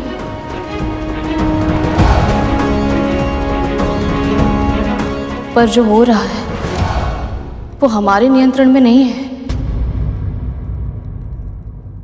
यदि गरुड़ वहां तक पहुंचा है तो इसमें भी श्री विष्णु की ही इच्छा होगी।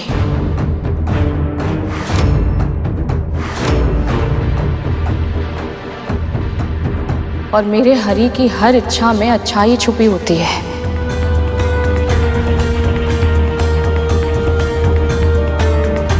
एक माँ होने के नाते मुझे अपने दिए हुए संस्कारों पर, अपने पालन पोषण पर पूरा विश्वास है। मेरे पुत्र ने ऐसा कोई कार्य नहीं किया होगा जिससे शनि देव को उसे दंड देना पड़े। इसलिए मुझे कोई भय नहीं लग रहा।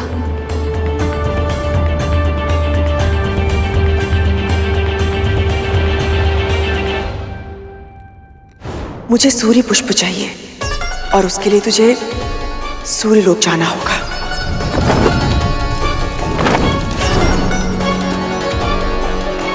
क्या हुआ, आप किस सोच में पड़ गई?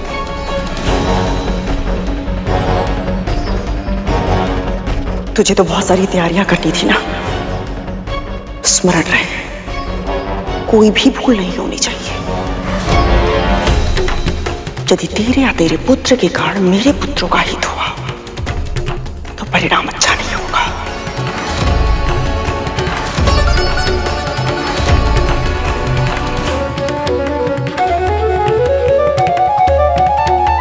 माँ, आपके संस्कारों को मैं हमेशा स्मरण रखूंगा, चाहे मेरे प्राण ही क्यों न चले जाएं। आपको कहीं भी शीश झुकाने का अवसर नहीं दूंगा।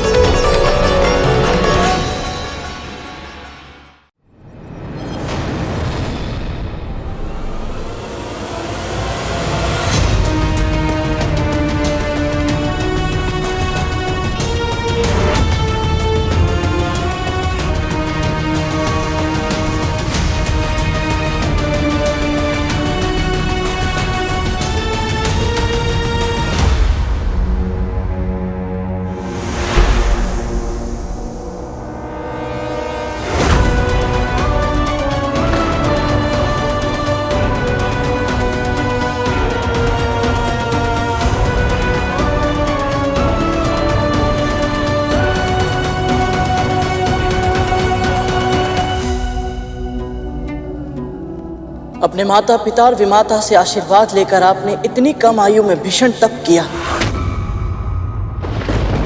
ओम नमः शिवाय, ओम नमः शिवाय, ओम नमः शिवाय, ओम नमः शिवाय, ओम नमः शिवाय, ओम नमः शिवाय, ओम नमः शिवाय, ओम नमः शिवाय, ओम नमः शिवाय, ओम नमः शिवाय। छाया पुत्र शनि,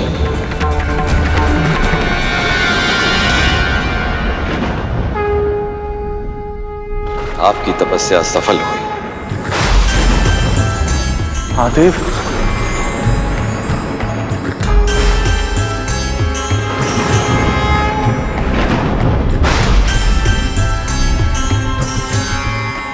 प्रणाम महादेव।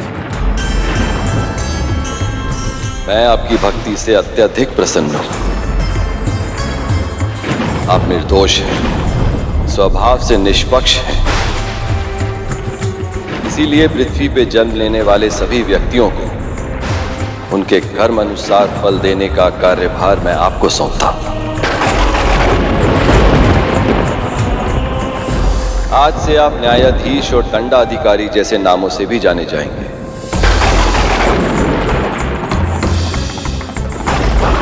आपका धर्म होगा प्रत्येक प्राणी को उसके कर्म के अनुरूप न्याय और दंड देके उन्हें और पाप करने से रोकना,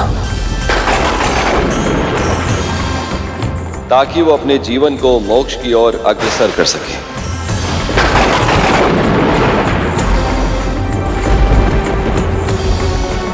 जो आज्ञा प्रभु। इससे पहले कि आप किसी और के साथ न्याय करें, आवश्यक है कि मैं आपके साथ न्याय करूं। जन्म के बाद से ही आप अपने पिता से दूर रहे, इसीलिए मैं आपको सौर मंडल के ग्रहों में स्थान देता हूं।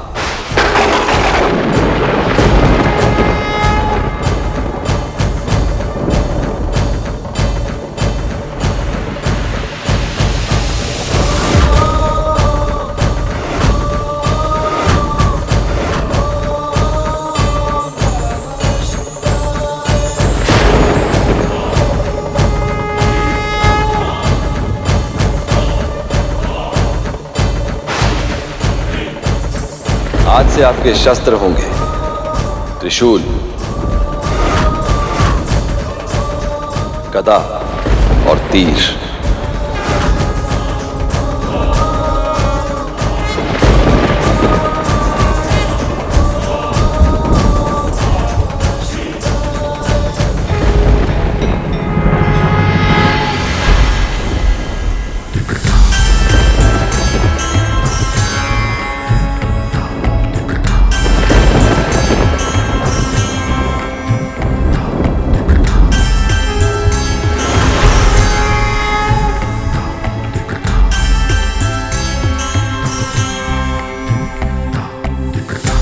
महादेव की जय हो, महादेव की जय हो, महादेव की जय हो,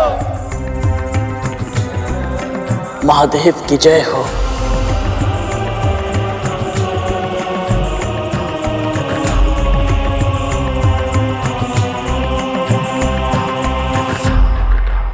जब शिव से ही वरदान मिला तो मन में ये विश्वास जगा, पिता से होगी भेंट तो मिलेगा स्नेह जो अब तक ना मिला।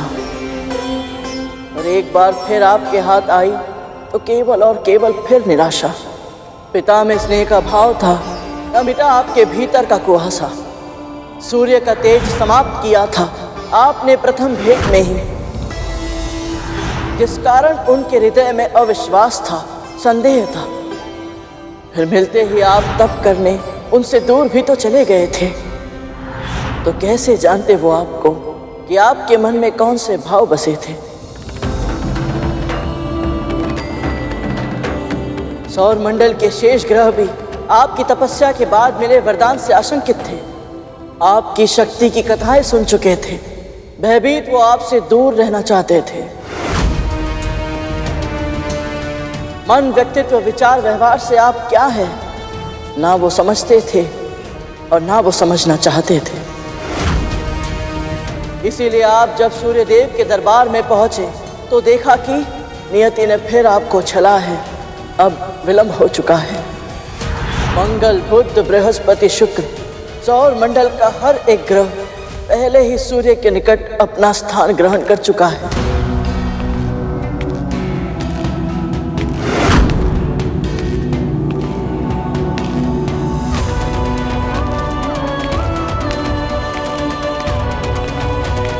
प्रणाम पिताश्री। आओ शनि, अपना स्थान ग्रहण करो।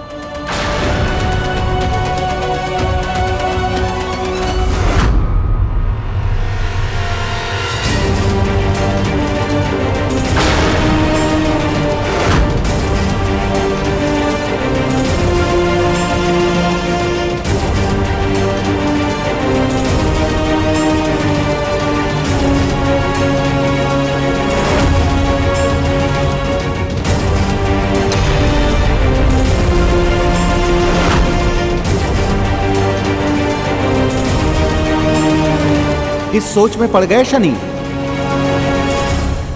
अपने आसन को लौह का बना देखकर आश्चर्यचकित हो रहे हो। वैसे तुम्हारे रंग, रूप और व्यक्तित्व के अनुसार ही आसन है। तुम्हें अच्छा तो लगा ना शनि? यदि ना लगा हो तो फिर क्रोध में आकर अपनी वक्र दृष्टि से भस्म नहीं कर देना।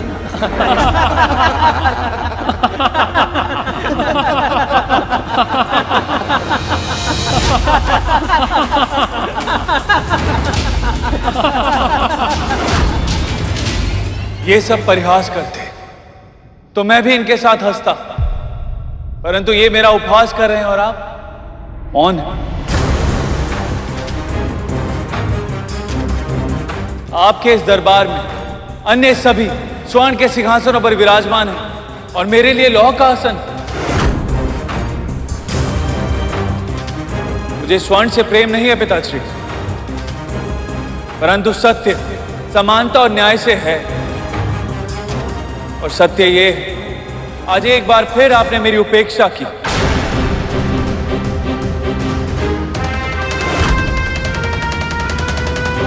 कोई बात नहीं पिताश्री, महादेव ने मुझे कर्मफल का न्यायाधीश और दंड अधिकारी घोषित किया है और अपने कर्म से मैं समस्त संसार में सर्वोच्च स्थान प्राप्त करूंगा और ये मेरी प्रतिज्ञा है पिताश्री।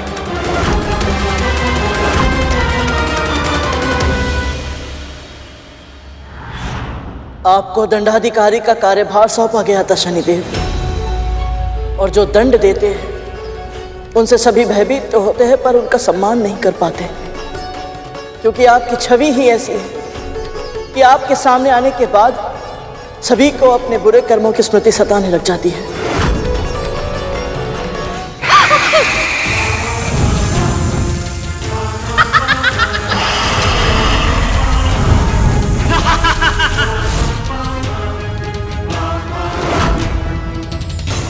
समय आया और आपका विवाह चित्ररथजी की पुत्री देवी धामिनी के साथ होना तय हुआ, पर तब भी आपके साथ थी तो केवल मां छाया।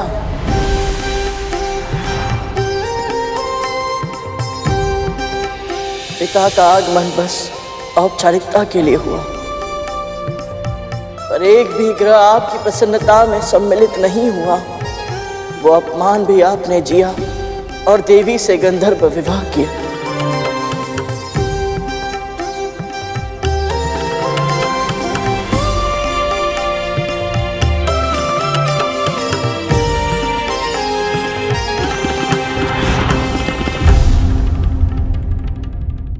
एक बार शनिदेव लीन थे तपस्या में, ना जागे थे ना सोए थे। श्रृंगार कर पत्नी निकट आई, पर पति तो ईश साधना में खोए थे।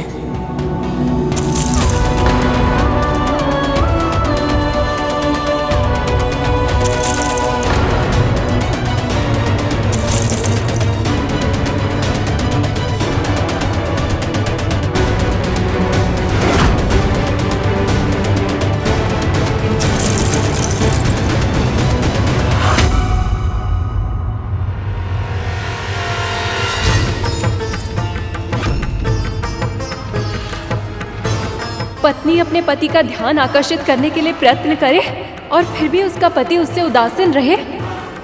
एक स्त्री के लिए इससे बड़े अपमान की बात और कुछ नहीं हो सकती।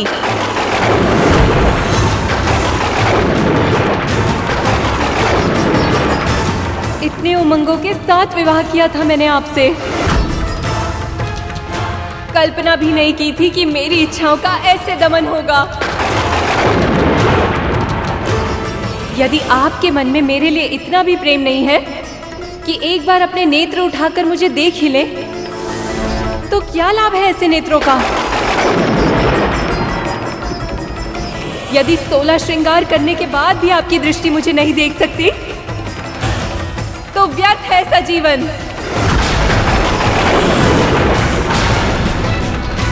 और व्यर्थ है आपकी ऐसी दृष्टि।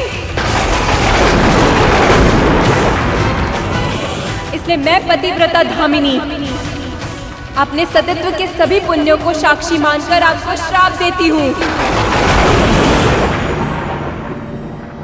कि आज के बाद आपकी दृष्टि जिस पर भी पड़े उसका सर्वनाश हो जाएगा।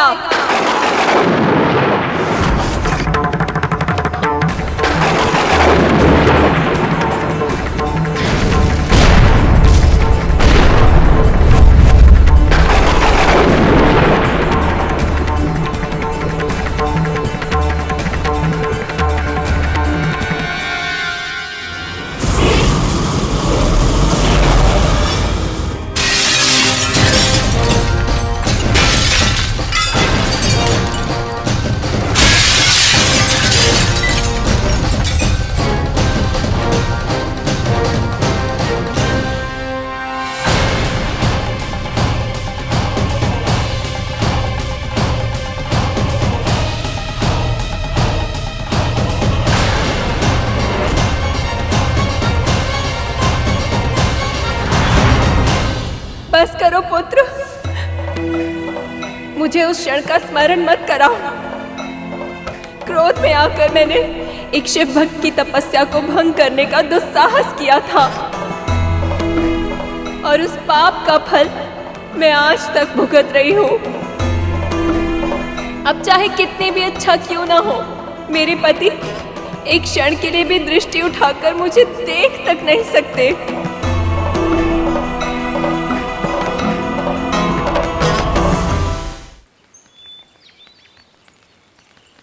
तिल के लड्डू बन गए हैं ना?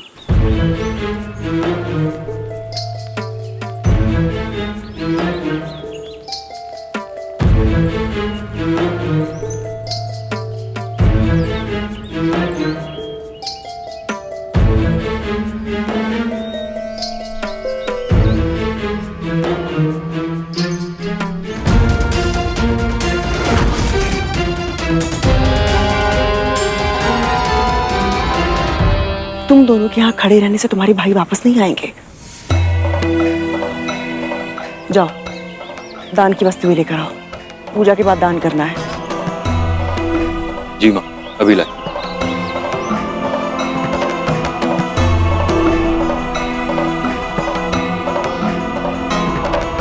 देवी धामिनी के श्राप के बाद आपकी दृष्टि न केवल उनके लिए बल्कि पूरे संसार के लिए अभिशाप बन गई।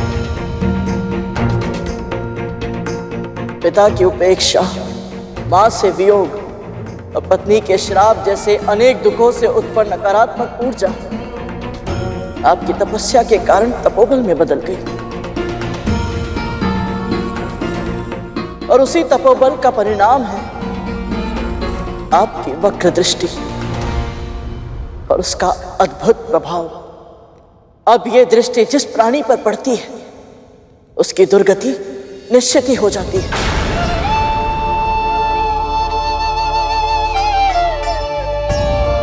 जीवन की विपरीत परिस्थितियों ने आपको कठोर तो अवश्य बनाया प्रभु, और क्रूर नहीं बना पाए। महादेव ने आपको दंडाधिकारी के पद पर आसीन किया क्योंकि आप स्वभाव से ही निष्पक्ष हैं। किसी भी व्यक्ति, परिस्थिति या स्थान से कोई भी भावनात्मक लगाव नहीं रखते आप। बस कर्मों का फल देकर न्याय करते हैं। एक संपूर्ण ग्रह के स्वामी होने के बाद भी आप में तनिक भी अहंकार नहीं है। इतना अपमान सहा आपने, पर फिर भी प्रतिशोध की भावना को अपने भीतर पनपने नहीं दिया। अधर्मी को कभी क्षमा नहीं करते आप, और धर्म का पालन करने वालों का तनिक भी अहित नहीं करते।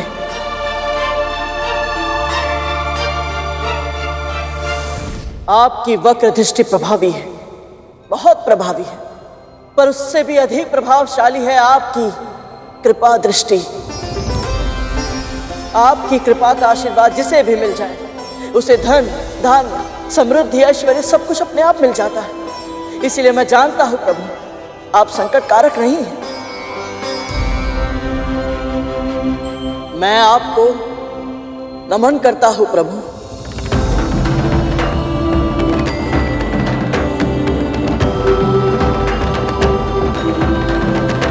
गरुड़, तुमने अपने वचन का मान रखा। हमारे जन्म और जीवन की कथा पूर्ण शुद्धता से सुनाई, और बहुत ही बुद्धिमानी से तुमने अपनी मां की चुनौतियों को हमारी मां की कठिनाइयों के साथ जोड़कर प्रस्तुत किया, ताकि तुम हमें भावुक कर पाओ।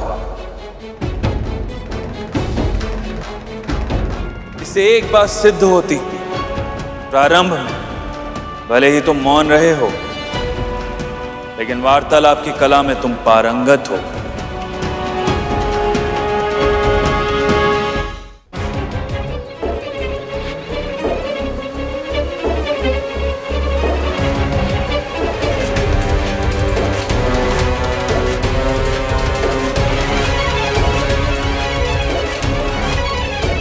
गरुड़, क्या हुआ? तुझे कोई संकेत मिला? संकेत नहीं मिला दीदी, वो स्वयं दिखा मुझे अभी अभी एक पल के लिए इस दिए में।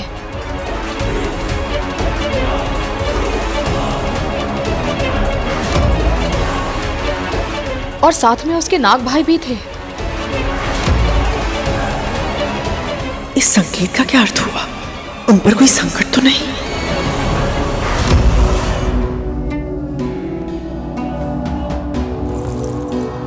और यदि तुम्हें प्रतीत हो रहा है कि तुम्हारी ये कला तुम्हें सुरक्षित रख सकती है, तो ये तुम्हारी बहुत बड़ी भूल है गरुड़। महाराज, मैं आपसे विनती करती हूँ, आप इन सभी पे अपनी कृपा कीजिए। मैं आपकी एक इच्छा पहले ही पूर्ण कर चुका हूं देवी। हम सब ने गरुड़ को सुना है, परंतु हमारी व्यक्तिगत भावनाएं न्याय के मार्ग में अवरोध नहीं उत्पन्न कर सकती। मैं अपने धर्म का पालन करूंगा देवी, और शनि दरबार में इन सब के भाग्य का निर्धारण भी वैसे ही होगा जैसे आज तक होता आया है, उचित प्रक्रिया के माध्यम से। मैं तुम सबके हृदय, आत्मा और मस्तिष्क की गहराइयों में झांकूंगा।